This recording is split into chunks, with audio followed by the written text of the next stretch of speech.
आप सभी लोगों को बहुत बहुत धन्यवाद, इसलिए कि आप लोग अपनी संख्या निरंतर बढ़ाते जा रहे हैं और ये बड़ी अच्छी चीज़ है कि जो भाषा को के पेपर को लेकर के आपके अंदर एक सजगता देखने को मिल रही है। ये काफ़ी उत्साहजनक है हम पूरी टीम के लिए भी, तो इस बात के लिए बहुत बहुत धन्यवाद और निरंतर क्लासेस में बने भी रहिए। ठीक है मित्रों, चलिए, थोड़ी बहुत तकनीकी चीज़ें आती रहती हैं बीच में, उसके लिए परेशान नहीं होना। अब जरा यहाँ ध्यान दीजिए, ये आपका जो एक तरीके से चल रहा था हिंदी, तो हिंदी में कल आप लोगों ने देखा था कि कई सारी भाषाओं में अलग अलग जो शब्द हैं और जो हिंदी में प्रयुक्त हो रहे हैं, तो यह परीक्षा की दृष्टि से काफी महत्वपूर्ण हो जाता था कि कौन से शब्द आपको कहां कहां से या किस भाषा से हैं, ये जानकारी जरूरी थी।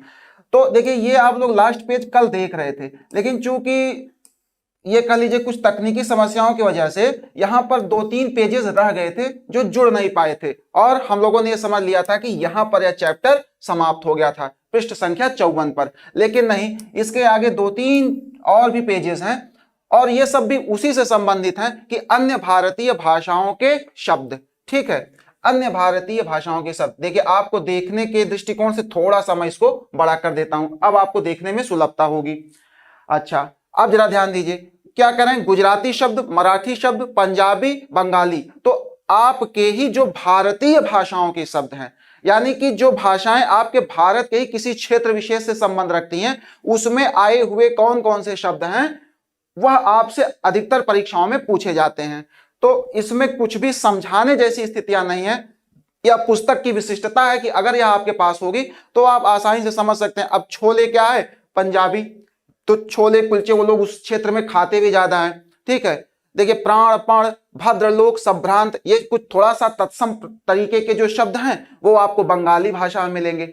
अच्छा, मराठी और गुजराती, यहां देखिए, बाजू, लागू, वाड़ा, ये मराठी। फिर क्या, गरबा, हड़ताल, ये सब क्या हैं, आपके जो भी भारतीय भाषाएं हैं उनके शब्द हैं। तो इसमें कुछ भी समझाने जैसी स्थितियां नहीं है। फिर जरा देखिए, अच्छा, अब जरा देखिए फिर आगे क्या बताते हैं, तद्भव शब्द। अच्छा, तद्भव शब्द, अब शब्दों के भेद वाला चैप्टर चल रहा था तो उसमें बहुत तरह के जो है शब्दों का आगमन हुआ था। तो इसमें आप देखिए जो तद्भव शब्द हैं उसमें क्या, अपभ्रंश शब्द तद्भव होते हैं। अब देखिए यहां क्या लिखा है, गयंद, गयंद का मतलब होता है हाथी। ठीक है, तो इस तरीके से फिर यहां पर अपभ्रंश शब्द तद्भव होते हैं। अब देखिए, तद्भव और तत्सम को तो परिभाषित हम लोग कर ही चुके हैं, फिर बार बार परिभाषा की आवश्यकता तो नहीं पड़ेगी। तद्भव, तद का मतलब क्या होता है, वह या उसके, और भव का मतलब हो जाना, उसके जैसा हो जाना। ठीक है, तो किसके जैसा, जो कुछ प्रचलित प्रामाणिक शब्दावलियां चल रही हैं वह ना हो करके उनके जैसा या उनके जगह पर कोई शब्द प्रयोग कर लिया जाता है, वह तद्भव कहलाता है। ठीक है, तो अब इनकी तमाम विशेषताएं यहां पर एक एक पंक्तियों में दे दी गई हैं। जैसे अर्धचंद्र बिंदु वाले शब्द तद्भव होते हैं। ठीक है, आंख, नाक, कान, अब ये सब क्या होंगे, जहां पर चंद्र बिंदु, यानी कि इन सब में क्या एक विशिष्टता दिखाई गई है कि शब्दों का संसार तो बहुत बड़ा है, आप कितने शब्दों को याद करेंगे। तो उससे तो अच्छा यही है कि आप उसकी कुछ कुछ पहचान को पकड़ लीजिए और उसके पहचान के अकॉर्डिंग आप अपने आप को आगे लेके चलिए। तो अब ध्यान दीजिए, यहां पर क्या बता रहे हैं कि अर्धचंद्र बिंदु जिन पर लगा होगा प्रायः वो क्या होंगे, आपके तद्भव शब्दों के अंतर्गत आएंगे। ठीक है, इसका तत्सम क्या बनता है, अक्ष बनता है। ठीक है ना, अब देखिए इसमें चंद्र बिंदु नहीं लगा है। तो इसी तरीके से फिर क्या करें, द्वित्व व्यंजन वाले शब्द तद्भव होते हैं, बच्चा। अब द्वित्व का मतलब क्या होता है, द्वित्व का मतलब होता है दोहरापन या दोहराव। ठीक है, तो यहां पे देखिए आधा चा पूरा चा, यहां पर आप देख पा रहे हैं, तो चा का ही क्या हुआ है, दोहराव हुआ है, 2 बार आगमन हुआ है, इसी को हम द्वित्व कहते हैं। और यह चूंकि व्यंजन है, व्यंजन का द्वित्व हुआ है, इसीलिए ये बता रहे हैं कि ये तद्भव शब्द होगा। तो तद्भव की एक पहचान है कि जहां पर व्यंजन 2 बार प्रयुक्त हो जाए, द्वित्व के स्वरूप में आए, वह क्या होता है, तद्भव होता है। फिर क्या, उच्छिप्त व्यंजन वाले शब्द तद्भव होते हैं। अब देखिए सड़क, लड़का, अब इसमें ड़, ये क्या है, उच्छिप्त व्यंजन है। आप वर्णमाला में जाके देखिएगा कि उच्छिप्त व्यंजन किसको किसको कहते हैं।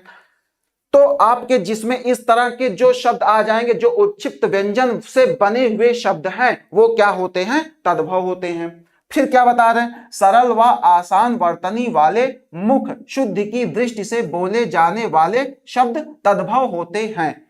अच्छा भैया, कि सरल और आसान वर्तनी वाले मुख शुद्धि की दृष्टि से, मुख शुद्धि या मुख की सुलभता की दृष्टि से, कि जिसको बोलने में ज्यादा कठिनाई ना हो। अब देखिए अक्ष को बोलने में हमारी जिह्वा की जो मांसपेशी है उसको ज्यादा काम करना पड़ता है बनिस्बत कि हम जब बोल लेते हैं आंख, आंख बोल लिया, अक्ष आंख, देखिए दोनों शब्दों को बोलने में ज्यादा व्यायाम किसमें करना पड़ा, हमारे मुख को, तो अक्ष को करना पड़ रहा है। ठीक है, तो ये कह रहे हैं कि जिसमें व्यायाम कम करना पड़े यानी मुख को सुख प्राप्त हो, तो जो मुख को सुख प्राप्त करा देने वाले शब्द होंगे सामान्यतः या प्रायः वे भी किस में आएंगे, तद्भव शब्दों की श्रेणी में आएंगे।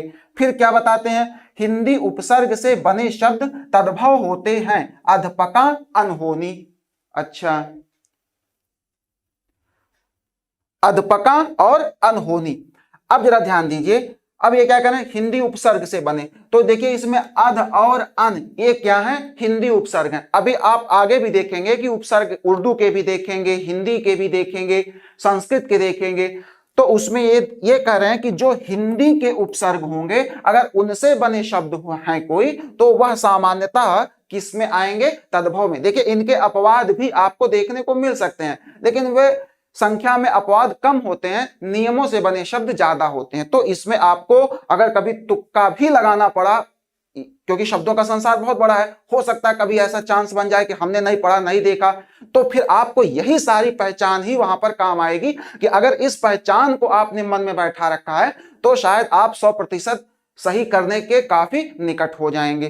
तो एक तो ये बात हो गई। अच्छा चलिए, इसके आगे क्या था ये आप देखिए। फिर यहां पर अब देखिए वहां तद्भव की बात की गई, तो यहां तत्सम शब्दों की बात बताई जा रही है। अब देखो बेटा, इसमें कुछ भी विशिष्ट ऐसा नहीं है, सबकी कुछ न कुछ विशेष पहचान बताई गई है। पहचान क्यों बताई गई है, यहां सीधे आप शब्दों को भी लिख सकते थे, पहचान बताने की क्या आवश्यकता थी। यहां पर आप सीधे,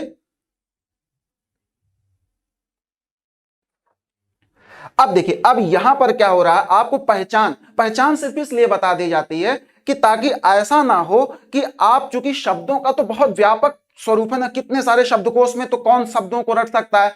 अच्छा है कि हम कुछ पहचान को पकड़ लें और पहचान को तो एकदम दिमाग में सेट करके बैठ लें, फिर हम उसके अनुसार हमसे प्रश्न पूछेगा तद्भव का तत्सम का, हम उसको आंसर करेंगे। ठीक है, तो इसीलिए इस पुस्तक की सबसे अच्छी विशिष्टता यह है कि उसने क्या कर रखा है कि कई सारी चीजें जो बहुत अनंत स्वरूप में, उसको कुछ ऐसे नियम, कुछ ट्रिक, कुछ फार्मूले बता करके आपको ये चीज बता दी गई है। ठीक है, गुड आफ्टरनून बेटा। संस्कृति मिश्रा जी गुड आफ्टरनून, बहुत बहुत स्वागत है आपका। जौनपुर वाला अमित सिंह, आरपी बहुत बहुत गुड मॉर्निंग, गुड आफ्टरनून। ठीक है,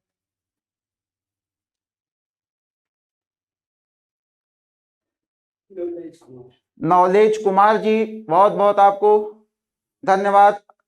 ठीक है, अच्छा किए, हाँ बिल्कुल जुड़े रहिए।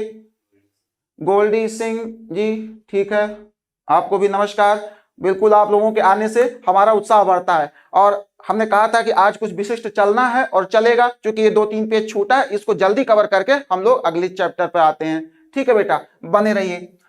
अच्छा ठीक है, तो अब देखिए ये क्या बता रहे हैं, ये किस तरह के तत्सम शब्दों के क्या बताए जा रहे हैं, यहां पर उनकी पहचान के साथ कुछ उदाहरण दे दिए गए। क्या कि अर्ध व्यंजन वाले शब्द प्रायः तत्सम होते हैं, अपवाद हल्दी, अग्नि, कर्णगृह।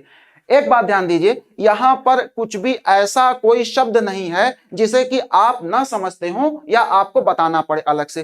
तो अगर आप चाहें तो ये आप पुस्तक से पढ़ लीजिए, इसमें बताने जैसा कुछ है नहीं। ठीक है, सबकी कुछ न कुछ विशिष्टताएं बताई गई हैं, आगे उसके उदाहरण दिए गए हैं, और आप उन दोनों को मिला के पढ़िए और फिर इस पहचान को मस्तिष्क में पक्का रखिए, ताकि और नए शब्दों को आप अच्छे से कर सकें। ठीक है, अब देखिए यहाँ पे क्या, संधि वाले शब्द तत्सम होते हैं। ठीक है, अब संधि चूंकि होती किसमें है, जो तत्सम स्वरूप या संस्कृत निष्ठ शब्द होते हैं उसी में होती है, तो जाहिर सी बात है कि फिर वो किसमें होगा, जो संधि वाले शब्द होंगे। ठीक है, और देखिए, ठीक है ना, इसमें कुछ भी नहीं है, क्योंकि हमें नया चैप्टर शुरू करना है, इसलिए बेटा इसमें ऐसा कुछ बताने, प्रायः कठोर जटिल उच्चारण वाले शब्द तत्सम होते हैं। अब देखिए मैंने बताया ना, जिसमें आपको मुख सुख की प्राप्ति हो वह तो आपका तद्भव है, और जिसमें आपकी जिह्वा को या आपके मुख के जो स्वर यंत्र हैं उनको बहुत ज्यादा व्यायाम करना पड़े, वह अधिकतर तत्सम होते हैं। जैसे संस्कृत बोल के देखिए ना, अब संस्कृत के शुद्ध मंत्रों का उच्चारण करके देखिए आपको कैसा लगता है ना। तो ये चीज होता है। तो ठीक है, तो इसीलिए इसमें कुछ भी बताने जैसी स्थितियां नहीं हैं। अब इसके लिए आगे हम बढ़ते हैं इसको छोड़ के, ठीक है बेटा। चलिए ये भी हो गया। अब देखिए रचना बनावट के अनुसार शब्दों के वर्गीकरण भेद, ये हम लोग दूसरे वाले लेक्चर में पढ़ चुके हैं, ठीक है। इसलिए इसमें भी देखिए यौगिक है, योग रूढ़ है, ठीक है, और रूढ़, ये तीन प्रकार जो होते हैं वो हम लोग बहुत अच्छे से पढ़ चुके हैं। आप सेकंड लेक्चर में जाके देख सकते हैं। यहाँ पे देखिए उसका, अच्छा इसको बॉक्स बना करके किया क्या गया है, देखिए यहाँ पर उसकी कुछ पहचान बताई गई है, कुछ पारिभाषिकता उसकी दे दी गई है, और फिर उसके कुछ उदाहरण दे दिए गए हैं। तो इसी स्वरूप में इस पूरे पुस्तक का निर्माण किया गया है, तो आपको समझने में कहीं भी कोई दिक्कत नहीं होगी। देखिए यौगिक शब्दों का यहाँ पर दे दिया गया, ठीक है, पारिभाषिक स्वरूप यहाँ दिया गया है, और उसके उदाहरण सब यहाँ दे दिए गए हैं, ठीक है ना। फिर योग रूढ़ का भी ये देख लीजिए, ठीक है ना। तो यहां पर भी कुछ विशेष नहीं है, योग रूढ़ पढ़ाया जा चुका है, सेकंड लेक्चर में हो चुका है। ये चीजें बार बार आती हैं, क्योंकि मैंने कहा ना, अगर आप कंटिन्यूटी के साथ पढ़ते हैं तो शब्द क्या होते हैं, बार बार घूम घूम के आते हैं। योग रूढ़, अब देखिए योग का मतलब क्या होता है कि कहीं ना कहीं वह दो शब्दों या दो उपसर्ग या प्रत्ययों को लेकर के बनेगा, योग करेगा। और रूढ़ क्या है, किसी विशिष्ट अर्थ को ही बताएगा, हो सकता है उसमें और भी कई सारे अर्थ समाहित होते हो, पर वो सबको छोड़ देता है, ठीक है।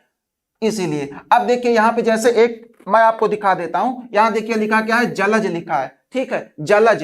तो यह बना किससे है, जल और धन जा, इससे मिलकर बना है। जल का मतलब तो होता है पानी, ठीक है, और जा का मतलब होता है उत्पन्न होना या जन्म लेना, ठीक है। अब देखिए अब ये दो शब्दों से मिलकर बना है, और जलज में अब, लेकिन जलज जब भी कहा जाएगा तो आपके मस्तिष्क में जो पर्यायवाची का स्वरूप उभर के आता है वह सिर्फ कमल का ही आता है। क्यों भाई, क्या जल में सिर्फ कमल ही उत्पन्न होता है? उत्पन्न तो और भी चीजें होती हैं, है ना, कीड़े मकोड़े भी होते हैं, और कई उसमें शैवाल होते हैं, कई वनस्पतियां होती हैं जलीय, ये सब भी उत्पन्न होती हैं। लेकिन आप सिर्फ जब जलज कहा जाता है तो आप सिर्फ क्या, कमल को ही समझते हैं। तो यह रूढ़ है। रूढ़ क्यों है? क्योंकि जलज का मतलब तो बहुत बड़ा होता है, लेकिन यह इतना रूढ़ है कि इसने सिर्फ कमल पर ही अपना दिल खो बैठा है, यह और किसी को मानने को तैयार नहीं है, ठीक है ना। तो इसीलिए ये क्या होता है, ये शब्दों के अर्थ व्यापक होते हैं, पर वह किसी विशिष्ट अर्थ क्षेत्र या अर्थ को ही बोधित कराते हैं, इसीलिए उन्हें रूढ़ कहा जाता है। और दो शब्दों से मिलकर बनते हैं। अब वे शब्द चाहे हो सकता है प्रत्यय हो, चाहे उपसर्ग हो, कुछ भी हो सकते हैं, पर दो शब्दों से मिलकर बनते हैं, इसीलिए उन्हें योग कहते हैं। तो ये सारी चर्चाएं हो चुकी हैं, ठीक है, इसीलिए इस पर अब और हम लोग समय नहीं खर्चा करते और आगे बढ़ते हैं, ठीक है। अब देखिए यहां पर क्या करें, शब्द रचना उपसर्ग प्रत्यय। अब देखिए यहां पर क्या बताया गया है, उपसर्ग। तो उपसर्ग का अर्थ, उप का मतलब होता है समीप। जैसे कहते नहीं कि हम उपवास पर हैं, तो उपवास क्या होता है, होता ना घरों में लोग कहते हैं आज एकादशी है तो हम उपवास हैं, या अष्टमी, इस तरीके से। उस उपवास शब्द का अर्थ क्या होता, उप का मतलब होता है निकट, और वास का मतलब होता है रहना।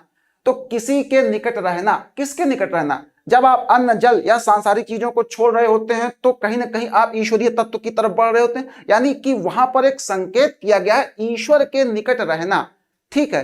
सांसारिकता को थोड़ी देर के लिए छोड़कर और ईश्वर के निकट जाना उपवास कहलाता है। तो उसी तरह यहां देखिए उप लगा है, उप, यहां पर देखिए शब्द क्या बना है, उपसर्ग। अब देखिए उप धन सर्ग, तो उप का मतलब क्या होता है, समीप, और सर्ग का मतलब होता है सृष्टि करना। समीप और सृष्टि करना, यानी कि कुछ ऐसे शब्द हैं जो किन्हीं शब्दों के पास जाते हैं, उनसे जुड़ते हैं, और जुड़ करके निर्माण करते हैं, सृष्टि करते हैं। सृष्टि करते हैं, निर्माण करते हैं का क्या मतलब हो गया कि कुछ दूसरे प्रकार के अर्थ हो सकता है पहले यह जो शब्द हो इसका कुछ अर्थ होता हो, लेकिन जैसे ही इसके आगे जाकर के जुड़ते हैं कुछ दूसरे प्रकार के शब्दावलियां या शब्द या वर्ण या अक्षर जुड़ते ही वो क्या करते हैं, दूसरा अर्थ सृजित कर देते हैं। तो उसे ही कहा जाता है उपसर्ग। निकट या पास में बैठकर दूसरा नया अर्थ वाला शब्द होता है उपसर्ग। फिर क्या बता रहे हैं, वह शब्दांश या अव्यय जो किसी शब्द के पहले, देखिए पहले, उपसर्ग हमेशा कहां जुड़ता है, किसी शब्द के पहले जुड़ता है। ठीक है,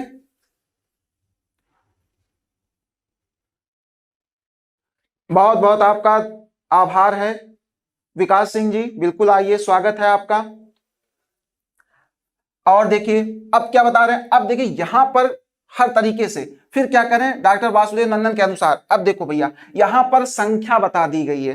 किसकी संख्या बता दी गई है, वासुदेव नंदन बड़ी प्रामाणिक पुस्तक है और उसके आधार पर क्या बताया गया है कि संस्कृत, हिंदी, संस्कृत और उर्दू में उपसर्ग कितने कितने हैं। तो हिंदी उपसर्गों की संख्या बताई गई है 10 हिंदी में, किसके अनुसार, डॉक्टर वासुदेव नंदन के अनुसार। फिर संस्कृत में उपसर्गों की संख्या 22 तथा हिंदी उपसर्गों की संख्या 12।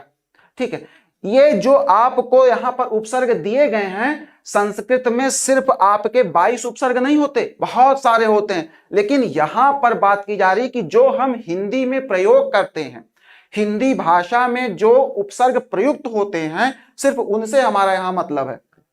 तो संस्कृत में 22 जो हिंदी में प्रयोग हो रहे हैं, उर्दू के 12 जो हिंदी में प्रयुक्त हो रहे हैं और हिंदी के 10 जो हिंदी में प्रयुक्त हो रहे हैं। ठीक है, तो यहां पर हिंदी की भाषा से ही मतलब है। तो ये उपसर्गों की संख्या हो गई। फिर क्या कहते हैं, उपसर्ग से शब्द के अर्थ में नई विशेषता, प्रतिकूलता या कुछ शब्दों के अर्थ में कोई विशेष अंतर नहीं आता। ठीक है, तो कुल मिला जुला के इसी परिभाषा का क्या है, एक खंड यह भी है। परिभाषा के कई पहलू होते हैं और वहां पर अलग अलग बॉक्स बना के सबको दर्शा दिया गया है। तो ये उपसर्ग आप लोग जानते हैं पहले से, और इसमें जो बताने वाली चीजें थी वो तो बताई जा चुकी, अब इसमें कुछ है नहीं। फिर यहाँ क्या बता रहे हैं, उपसर्गों का विभाजन। अब देखिए हिंदी उपसर्ग, संस्कृत उपसर्ग, उर्दू उपसर्ग, अभी संख्या के बारे में आप वहीं देखे हैं। ठीक है, फिर क्या करें, तत्सम उपसर्ग, तद्भव उपसर्ग, विदेशी उपसर्ग, अंग्रेजी उपसर्ग, यानी जितने प्रकार की भाषाएं होती हैं वो सब अपने में कुछ ना कुछ उपसर्ग रखते हैं, और इसीलिए जो है यहाँ पर ये उन्होंने दिखा दिया कि भैया ये चीजें भी आप जान लीजिए। फिर क्या दिखा रहे हैं, संकर शब्द। अभी देखिए संकर शब्द का वहां पर आप लोगों ने कल की डेट में देखा है। अब यहां पर चीजें लगा दी गई हैं कुछ उदाहरणों के समेत, वहां पर उदाहरण नहीं बताए गए थे, यहां उदाहरण भी दिखा दिए गए।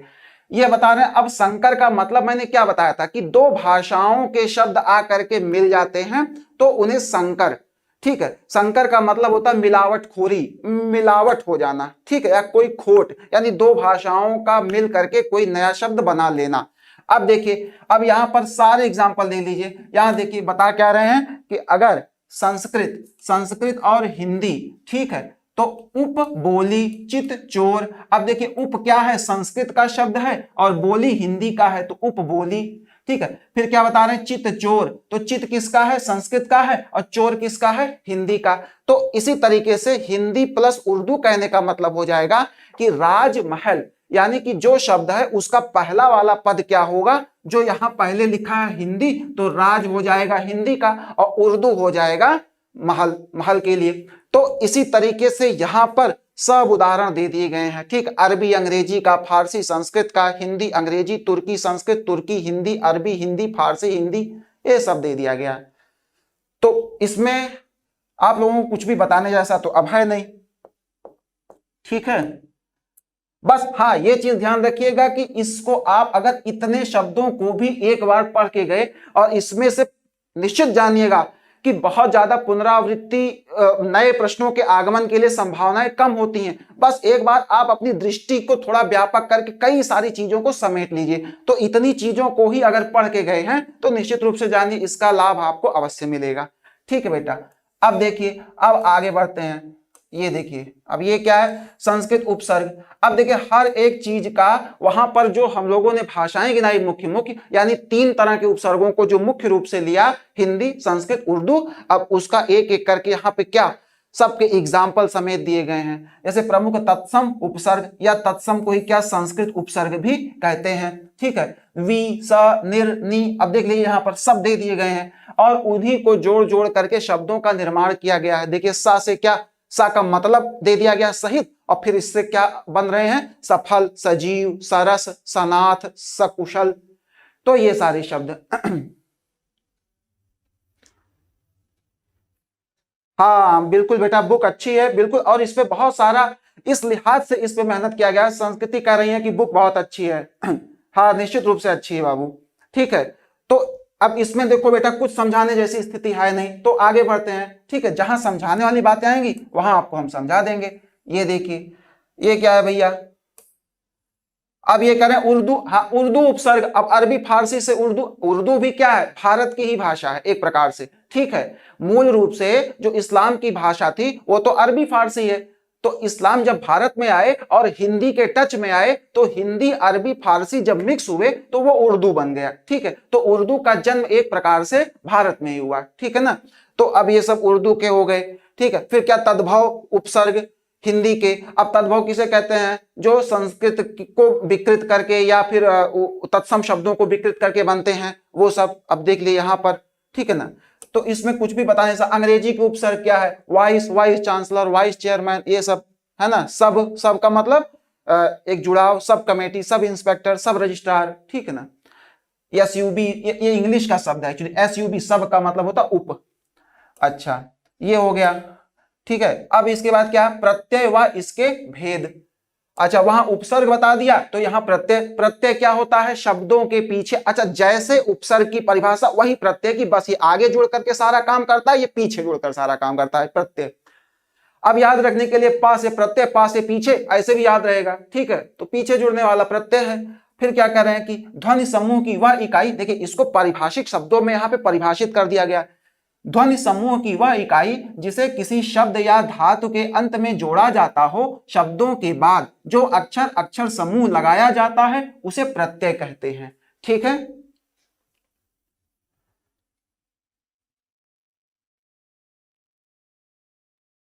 ठीक है संस्कृति जी, बिल्कुल आप पढ़ते रहिए अच्छे से मन लगा के।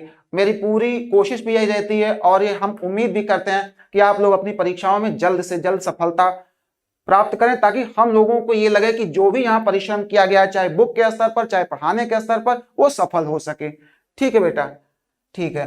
अच्छा फिर क्या कह रहे हैं, प्रत्यय व इसके भेद। तो अब यहाँ पे देखिए कृत, अच्छा कृदंत ये क्या होता है, एक मिनट दिखाते हैं आपको। ये देखिए यहाँ पे लिखा है कृत और यहाँ पे लिखा है तद्धित।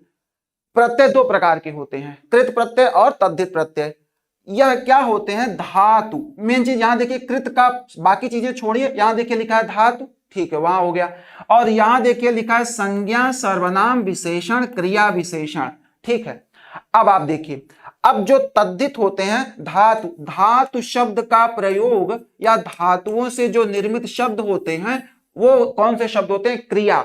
यानी जितने प्रकार की क्रियाएं होती हैं वो किनसे उनका निर्माण होता है, धातुओं से होता है।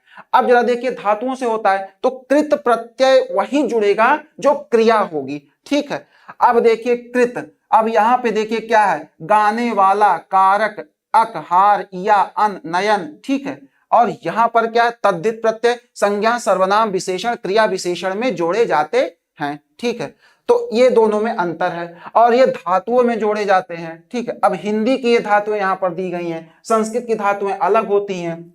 ठीक है, और कुछ कुछ दोनों की क्या होती हैं, मिक्स धातुएं होती हैं। तो वो सब लोग हम लोग आगे पढ़ सकते हैं। ठीक है ना। अच्छा अब देखिए और क्या इसमें दे दिया गया है, ये सब तो हो गया। अरबी प्रत्यय, अच्छा देखिए जो भाषाएं हैं उनके उनके अनुसार भी दे दिया गया है। कृत तद्धित प्रत्यय हो गया, यहां पर अरबी प्रत्यय।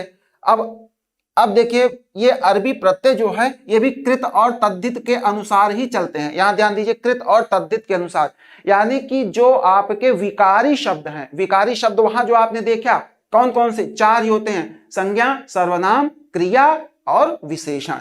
इन विकारियों में जो जुड़ते हैं वो कहलाते हैं तद्धित, और जो क्रियाओं में जुड़ते हैं वो कहलाते हैं कृदंत या कृत प्रत्यय। ठीक, तो अब देखिए प्रत्यय के अन्य भेद, यहाँ पे तत्सम प्रत्यय, तद्भव, देशज, विदेशज, अंग्रेजी प्रत्यय, ठीक है, और सब जुड़ जुड़ करके पीछे बना लिए हैं, उनके शब्द भी दे दिए गए।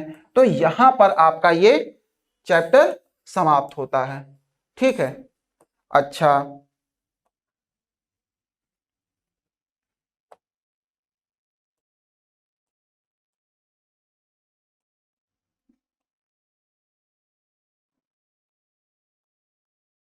अच्छा ठीक है। अब जरा ध्यान दीजिए कि यहां पर ये चीजें समाप्त हो गई, ठीक है। अब इसके बाद जो हमें आपको बताना, इसके आगे ये यहां पर टेक्निकलिटीज है थोड़ा सा, इसे हम खोल नहीं पा रहे हैं, अभी टेक्नीशियन आएंगे इसे खोलेंगे। तब तक हम आपको ओरल चर्चा करते हैं, वह चर्चा का विषय भी है। अब इसके बाद जो आपकी बुक में टॉपिक लगा हुआ है वह संधि का लगा हुआ है, संधि। तो संधि तो बड़ी इंपॉर्टेंट है। अब चलते हैं हम लोग कहां पे संधि पढ़ते हैं, ठीक है। संधि के कुछ चीजों को देखते हैं क्या कैसे है, ठीक है। चलिए अब हम लोग क्या करते हैं, संधि की तरफ बढ़ते हैं। अब जरा ध्यान दीजिए, संधि,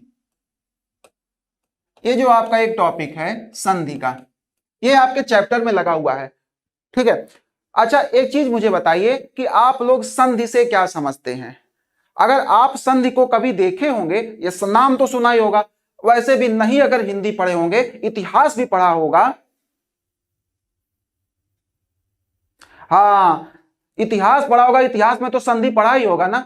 ऐसा तो नहीं इतिहास में नहीं, दो राजा युद्ध लड़ते हैं और जब थक जाते हैं तो क्या करते हैं, कहते हैं चलो भैया आपस में हम लोग संधि कर लेते हैं, थोड़ा मजबूत हो लेंगे, खा पी के फिर आ जाएंगे, मैदान तो अपना ही है, लड़ना चाहे जब तब लड़ लेंगे, ठीक है। तो वहां तो संधि हो गई। पर ये भाषा के पत्र में या हिंदी के पत्र में संधि कैसे होती है, ये चीज आपको बतानी है। अब जरा देखिए संधि में क्या होता है। अच्छा, संधि जानने से पहले एक चीज बताइए कि संधि का नाम सुना है और आपने एक नाम सुना है समास का, संधि और समास। अच्छा, संधि और समास में अंतर क्या होता है। देखिए संधि में कौन कौन हिस्सा लेता है और समास में कौन कौन हिस्सा लेता है, यह मायने रखता है कि संधि और समास में क्या अंतर है, ठीक है। ठीक है, अब देखिए ये आपका संधि का, ठीक है ना। अब देखिए यहां से आपकी चीजें होनी होंगी अब। अच्छा, अब देखिए संधि का जो प्राइमरी आपका परिचय है वो यहां से देखिए, क्या संधि व समास में अंतर यहां बताया गया है। लेकिन संधि और समास का अंतर यहां देख करके फिर चलते हैं संधि को होता क्या है या उसकी तमाम और दूसरे पहलू पर। यहां जरा ध्यान दीजिए, संधि में दो वर्णों या दो वर्णों का, जबकि समास में दो पदों का योग होता है। ये सब परिभाषा को अभी आप छोड़ दीजिए, यहां पर हमको एक चीज मिल गई ना, एक चीज ये मिल गई कि हमें क्या पता चल गया, वर्णों का योग होता है। अब जरा फिर से आते हैं हम लोग एक ऐसे जगह पर कि जहां पर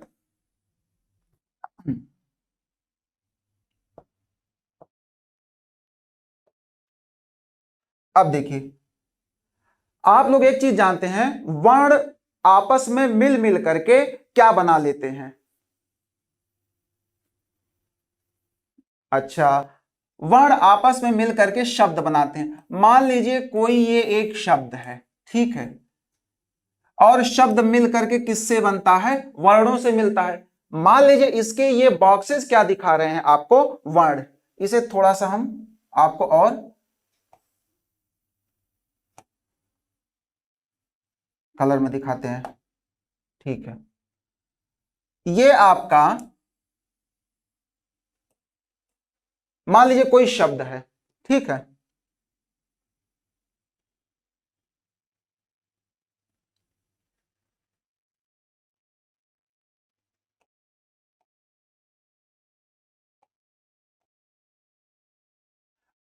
अब देखिए शब्द किससे मिलकर बनते हैं, वर्णों से। अच्छा, मान लीजिए कोई शब्द है, इसे हम क्या मान लेते हैं, शब्द मान लेते हैं, इसे हम शब्द ही मान लेते हैं, ठीक है, शब्द।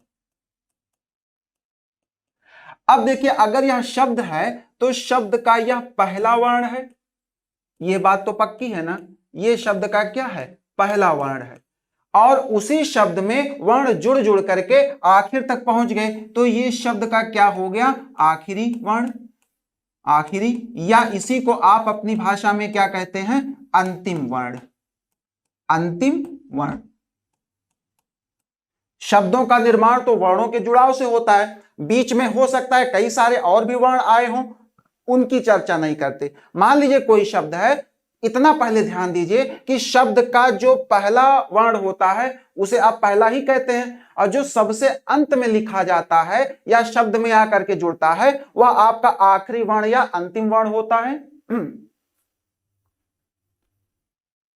अच्छा, अब जरा ध्यान दीजिए, अब इसके आगे क्या बताना है।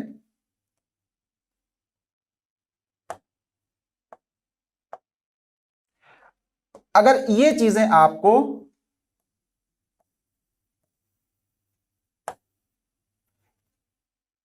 तो अब जरा ध्यान दीजिए, फिर यहां पर मान लीजिए कि अब यह कोई शब्द है, ठीक है, एक शब्द, और इसी के साथ साथ हमने एक दूसरा शब्द भी ले लिया है।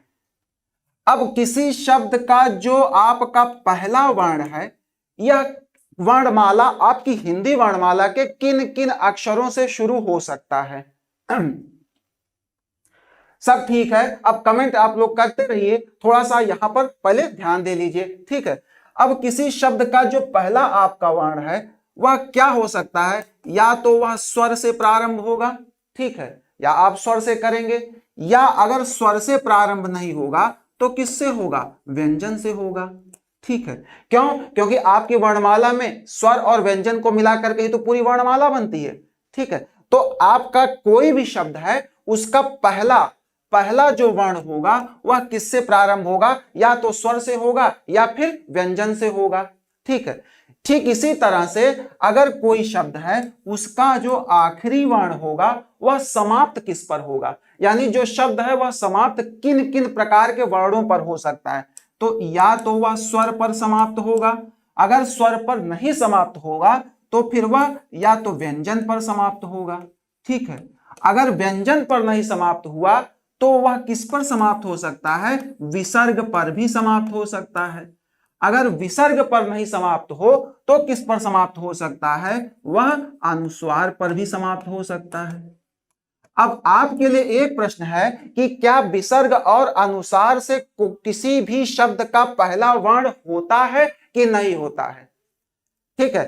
अब देखिए, स्वर और व्यंजन की बात तो सही है, पर आप एक सवाल पूछ सकते हैं कि सर यहां पर आपने विसर्ग और अनुस्वार से किसी शब्द का अंतिम वर्ण तो हो सकता है ऐसा बताया, लेकिन यह बात आप पहले वर्ण के लिए क्यों नहीं कहे। अब जरा ध्यान दीजिए, मैं यहां आपको एक उदाहरण लेकर के बताता हूं। जैसे मान लीजिए आपने लिखा प्रारंभ में, मान लीजिए आपने क्या लिखा, अंगद लिखा, ठीक है, अंगद। तो आप तो ये कहेंगे ना कि देखिए अंग अनुस्वार है और ये शब्द का पहला वर्ण या अक्षर भी है, तो आप ये क्यों नहीं कह रहे हैं कि किसी भी शब्द का पहला वर्ण या अक्षर अनुस्वार से भी प्रारंभ हो सकता है। तो इस बात के लिए आप एक चीज समझिए कि आपने एक चीज जाना होगा, वर्ण संयोजन या वर्ण वियोजन। ये क्या होता है, अब जरा ध्यान दीजिए, वर्ण संयोजन या वर्ण वियोजन क्या होता है, जब हम वर्णों को उसकी न्यूनतम इकाई तक ले जाकर के तोड़ दें, यानी स्वर व्यंजन को स्वर तक लेके जाएं, व्यंजन तक उसको तोड़ के एकदम उसकी न्यूनतम इकाई तक चले जाएं, तो उसे वर्ण वियोजन कहते हैं, यानी वर्ण को तोड़ना। और उसी के उल्टा वर्ण संयोजन क्या कहलाता है, जब हम उसकी सबसे मिनिमम, सबसे न्यूनतम इकाई, जो सबसे छोटी इकाई होती है, उन सब को जोड़ जोड़ करके और जो उसका पूर्ण रूप बनता है उस तक लेकर के आए, तो वह वर्ण संयोजन कहलाता है। ये दो बातें। अब जरा ध्यान दीजिए, अंगद में अगर हम इसका वर्ण संयोजन करें, ठीक है, तो अ धन धन और क्या लगा देते हैं, अनुस्वार का चिन्ह। क्यों, क्योंकि अनुस्वार के चिन्ह के आगे और कोई चीज, उसका कोई प्रतीक होता नहीं है, ठीक है ना। तो आपका ये अंग, अब देखिए इसमें आपका क्या आ गया, स्वर पहले आ गया, यानी कि अनुस्वार तो इसके पीछे चला गया ना, तो इसका मतलब अंगद में आप अंग को कह सकते हैं कि यह अनुस्वार से प्रारंभ हुआ, लेकिन जब इसका वर्ण वियोजन करेंगे तो क्या होगा, छोटा आ आगे आ गया और जो उसकी मात्रा थी वो पीछे चली गई। और अनुस्वार को ना तो स्वरों में रखते हैं ना व्यंजन में रखते हैं। क्यों? क्योंकि अनुस्वार करते क्या है या विसर्ग करते क्या है, हमेशा किसी न किसी के ऊपर सवारी लेकर के चलते हैं, इनका अपना खुद का तो कोई स्वरूप होता नहीं है।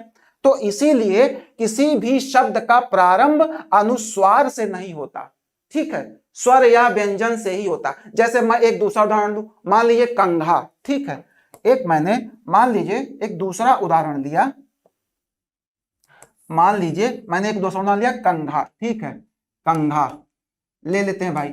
अब जरा इसका हम वर्ण वियोजन करते हैं तो का को जब तोड़ेंगे तो कैसे हो जाएगा, का धन अंग की मात्रा, यही तो होगा। अब फिर इसको आपको घा को भी तोड़ना है तो देखिए यहां पे लिखा घा और घा में लगाया हलंत, हलंत लगाते ही क्या हो गया, उसका स्वर उससे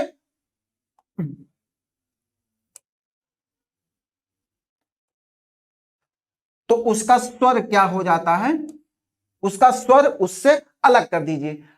अगर इसका स्वर, अब इसमें क्या है, बड़ा आ की मात्रा दिख रही है तो यहां पर हमने बड़ा आ जो स्वर है उसको लिख लिया। अब देखिए यहां पर व्यंजन अलग और स्वर अलग, ठीक है। अब यह सबसे न्यूनतम यानी स्वर और व्यंजन तक की स्थितियों में तोड़ करके ले जाना ही क्या कहलाता है, वर्ण वियोजन। इसको वर्ण वियोजन कहते हैं। एक बात याद रखिए बेटा, अगर वर्ण वियोजन नहीं आएगा तो आप संधि ठीक से समझ नहीं पाएंगे, ठीक है, क्योंकि इसका बहुत अभी आपको देखने में मिलेगा, अभी हम आपको दिखाएंगे भी। अब देखिए जरा सा, तो यहां पर आपने तोड़ा तो देखिए ये अनुस्वार तो पीछे चला गया ना, आपका प्रारंभ में या जो शब्द था उसका प्रारंभ किससे हुआ था, का से हुआ था, ठीक है, का से हुआ था। और इसी का से होने के कारण का तो व्यंजन है, इसीलिए हम यहां इस शब्द में यहां यह नहीं लिखा कि किसी भी शब्द का जो प्रारंभ होता है वह अनुस्वार से होता है या विसर्ग से होता है। अच्छा, विसर्ग का भी एक उदाहरण आपको दिखाते हैं, ठीक है, चलिए विसर्ग का देखिए। विसर्ग में क्या, जैसे मान लीजिए दुख, ठीक है, दुख। अब देखिए, अब यहां पर ये सवाल फिर से आप कह सकते हैं, देखिए दुख है, दा से शुरू हुआ है दुख और उसमें देखिए विसर्ग पहले लगा हुआ है, तो हम ये कह सकते हैं कि किसी भी शब्द का जो प्रथम वर्ण होता है वह विसर्ग से शुरू हो सकता है। लेकिन जब इसका आप वर्ण वियोजन करेंगे तो क्या हो जाएगा, सबसे पहले तो दा में हलंत लगेगा, ठीक है, तो इसका स्वर इससे बाहर निकलेगा, ऊ, छोटा ऊ की मात्रा लगा है तो ऊ, ठीक है, और फिर ऊ के भी पीछे क्या आ जाएगा, आपका यह विसर्ग का चिन्ह। तो ऐसे ही तो जब इसको आप समेटते हैं तो क्या हो जाता है, यह सिमट करके फिर क्या बन जाता है, दु, ठीक है। तो कुल मिला जुला के देखिए यहां पर विसर्ग तो तीसरे चरण में चला गया, यानी कि किसी भी शब्द का प्रारंभ आपका अनुस्वार और आपके विसर्ग से नहीं होता है, ये बात बिल्कुल पक्की है, ठीक है। तो ये चीज तो आपकी हो गई। अच्छा, तो यहां तक तो आप समझ गए कि कोई भी शब्द होता है उसका प्रारंभ या तो स्वर से होगा या व्यंजन से होगा, और किसी भी शब्द का अंत तो हो सकता है। अब जैसे मान लीजिए लिखा गया है रामम, ठीक है, रामम, तो अब देखिए अब इसका अगर हम वर्ण वियोजन करें तो क्या हो जाएगा, रा में हलंत लगाया, ठीक है, तो इसकी मात्रा इससे बाहर निकल के चली गई, यानी मात्रा स्वर की ही होती है, तो स्वर बाहर निकल के आ गया, तो स्वर था कौन सा, स्वर था बड़ा आ, तो बड़ा आ बाहर निकल के आ गया। फिर धन माँ है, माँ लिखा और माँ में हलंत लगाया तो उसका स्वर उससे बाहर निकलेगा। अब उसमें क्या लिखा हुआ है, अंक की मात्रा लगी है, तो यहां पर हमने अंक की मात्रा लगा दी। तो अब देखिए सबसे अंत में क्या आया, सबसे अंत में कौन सा बिंदु आया आपका, सबसे अंत में आपका अनुस्वार आया। यानी ये बात पक्की हो गई कि किसी भी शब्द का जो अंतिम वर्ण होता है वह अनुस्वार पर समाप्त हो सकता है, ठीक है। और ठीक इसी तरह से अब देखिए ये बात, अब जैसे यहां पे आप विसर्ग के लिए कह सकते हैं, तो जैसे फिर इसी को हम मान ले लिया, आप संस्कृत के शब्दों में देखते होंगे राम।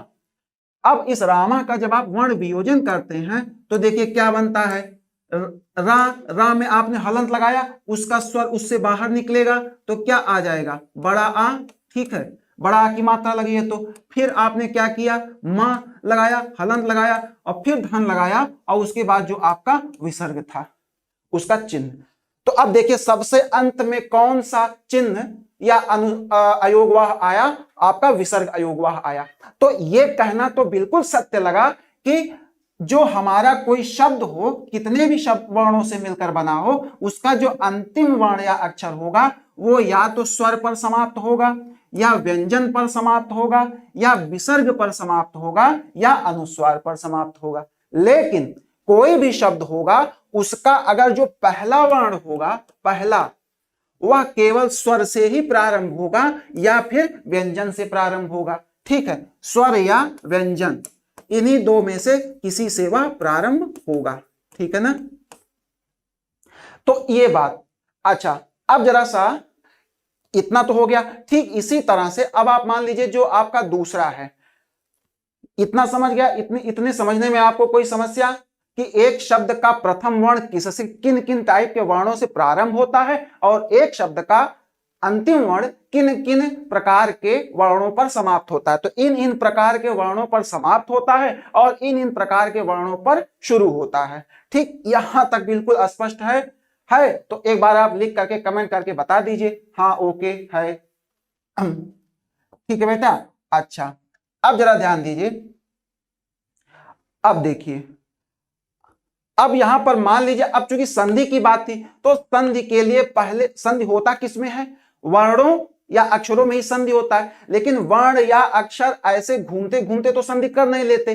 वर्ण या अक्षर आपके प्रायः शब्दों के साथ यानी शब्द बना करके ही घूमते फिरते नजर आते हैं। तो मान लीजिए एक शब्द ये था और एक शब्द आपका ये था एक शब्द।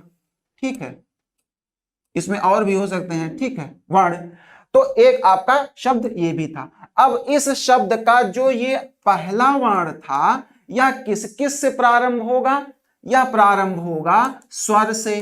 ठीक है, अगर स्वर से नहीं प्रारंभ होगा तो किससे प्रारंभ होगा, व्यंजन से। ठीक है, अगर व्यंजन से नहीं प्रारंभ होगा तो किससे प्रारंभ होगा, नहीं होगा किसी और से, स्वर या व्यंजन से ही प्रारंभ होगा। ठीक, और ठीक इसी शब्द का जो अंतिम अक्षर है वह किस किस वर्ण पर समाप्त होगा, या तो वह स्वर पर समाप्त होगा, अगर स्वर पर नहीं समाप्त हुआ तो वह फिर व्यंजन पर समाप्त होगा। ठीक, अगर व्यंजन पर भी नहीं समाप्त हुआ तो वह किस पर समाप्त होगा, अनुस्वार पर, अनुस्वार पर। और अगर अनुस्वार पर भी नहीं समाप्त हुआ है तो किस पर संभावना होगी समाप्त होने की, विसर्ग पर। ठीक है ना, ये इतने प्रकार से समाप्त होता है।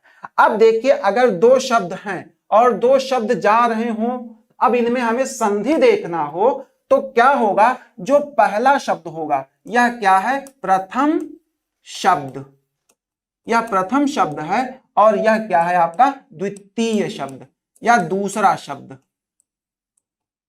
तो देखिए संधि होती किसमें है, जो पहले शब्द का जो अंतिम वर्ण या अक्षर होता है और जो दूसरे शब्द का प्रथम वर्ण या अक्षर होता है, इन्हीं दोनों के बीच ही संधि होती है।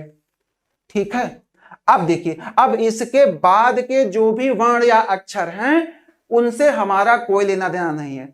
अभी अभी परिभाषा में आपने देखा था कि संधि जो होती है वह वर्ण या अक्षरों के मेल को संधि कहते हैं। तो हम कौन से वर्ण या अक्षरों को लेंगे यह तो पता होना चाहिए। तो दो अगर शब्द हैं तो पहले शब्द का जो अंतिम वर्ण या अक्षर होगा और दूसरे शब्द का जो प्रथम वर्ण या अक्षर होगा, यही दोनों शब्द क्या करेंगे, संधि में भाग लेंगे। अब जब इन्हीं दोनों की संधि होनी शुरू होगी तो संधि में जब संधि होगी यानी जुड़ाव होगा, तो इस जुड़ाव में चूंकि हम लोग क्या करते हैं, बाएं तरफ से लिखते हैं, तो बाएं तरफ से जो चीज लिखी जाती है वह पहली मानी जाती है। फिर लिखते लिखते जो उस तरफ जाते हैं दाहिने तरफ, वो अंतिम की चीज मानी जाती है। तो लिखने के लिहाज से अब हमको चूंकि पहले ये वाला वर्ण लिखना होता, इसीलिए ये अब संधि में क्या हो जाएगा, ये हमारा पहला वर्ण हो जाएगा। संधि में ये हमारा पहला वर्ण हो जाएगा और संधि में अब ये जो दूसरा शब्द का पहला था ये हमारा हो जाएगा इसके बाद अंतिम वर्ण।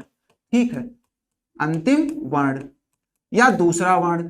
तो पहला वर्ण और अंतिम वर्ण संधि में, यानी पहले शब्द का जो अंतिम वर्ण और दूसरे शब्द का जो पहला वर्ण है, ये हमारा जब संधि होता है तो संधि में पहले शब्द का अंतिम वर्ण पहला बन जाता है और दूसरे शब्द का प्रथम वर्ण अंतिम बन जाता है। कब? जब हम संधि कर रहे होते हैं।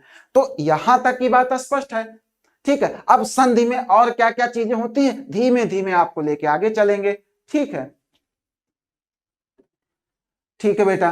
तो इसी के साथ अब आपकी इंग्लिश की क्लासेस भी आगे चलेंगी। ठीक है, कुछ तकनीकी की वजह से भी आज थोड़ा सा डिस्टर्ब हुआ, लेकिन कोई बात नहीं है, कल आप निरंतर बने रहिएगा और इन चीजों को आगे बढ़ाया जाएगा। ठीक है ना। और इसी के साथ अब आपकी इंग्लिश की क्लासेस भी आगे आ रही है। ठीक है, और बस ऐसे ही पढ़ते रहिएगा और चित्रात्मक पुस्तक जो है उसे आप अवश्य ले लीजिए। ठीक है ना। और यहाँ पर आप अपनी उपस्थिति जब दर्ज कराते हैं तो ये हमें लगता है कि हमारा खून बढ़ गया। तो आप लोग आते रहिएगा इस निवेदन के साथ, और कल हम फिर इसी समय आप लोगों को मिलेंगे। ठीक है, तब तक के लिए नमस्कार।